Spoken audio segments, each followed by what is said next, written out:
والله يا ريجي كان جبت لنا الكلام الله واحد جد. يعني انت كمريخاوي اللي بيخليك شنو تنتقد الهلال لما نخسر؟ من مصلحتك انت اصلا تنتقد الهلال. انا كهلالاوي من حقي انتقد الهلال، انه شايف هذا الهلال ما كويس، انه شايف الهلال المدرب ما قاعد يعمل في حاجه، شايف الشغل ما عاجبني. انا بنتقد عشان نجود، بشتغل عشان ادوق ناقوس الخطر، لانه عندي بطوله افريقيه، عندي مباريات في دوري ابطال افريقيا مهمه، حواجز صن داونز، حواجز سانتي بوب، وحواجز المولوديه. دي فروق انا لها وزنها ولها قيمتها. يعني احنا لما ننتقد ما بنتكلم عن الدوري الرواندي، نحن خسرنا مباراه ومباراتين في الدوري الرواندي، لا، نحن بننتقد الاسلوب. ما بالنسبه لنا الهلال انتصر يخسر دي ما حاجه، لكن نحن بننتقد الان الاداء الباهت، ما في اسلوب، ما في طعم. حتى الخساره ذاتها انت لما تخسر اخسر بشرف، اديني كوره العب لي في الملعب، وريني في شغل، بعدين اخسر ما عندي مشكله. لكن ما نحن زعلانين انه يا اخي والله الهلال خسر من في الدوري الرواندي مباراه عادي، بالنسبه لنا ما مهم.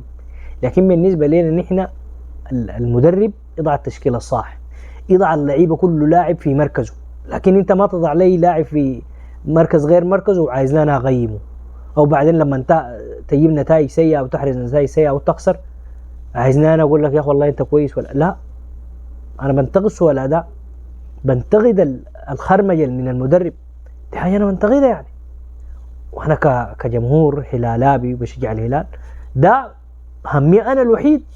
عايز فريقي ينافس في ابطال افريقيا، عايز يكون عندي فريق محترم يصل مراحل السودان كله بينظر له. لكن ما انت كمرقابي فرحان انه الهلال خسر ولا انه الهلال سو، لا انت ما دي ما مرحله نحن نتكلم عن انه خسرنا مباراه، لا، بنتكلم عن تنظيم اداء، بنتكلم عن تطوير اداء، بنتكلم عن حياه زي دي. عشان كده يا عزيزي المرقابي يا اخي انت ما افرح، لكن ما تنتقد انه الهلال كويس ولا الهلال كعب ولا لا تقول يا والله الفريق الرواندي ضعيف هزم الهلال الكده.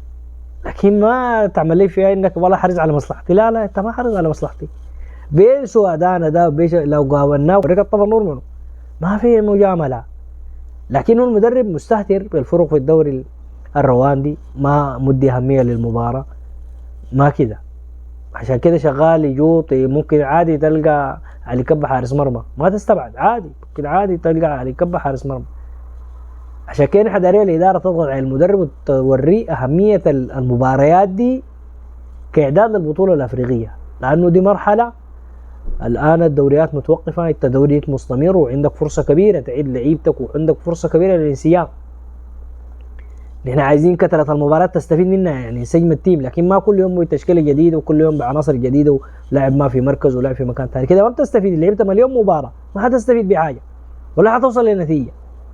دي الحاجه نحن نتكلم عنها. اعمل شير واعمل لايك يا الحبيب، تحياتي لهم.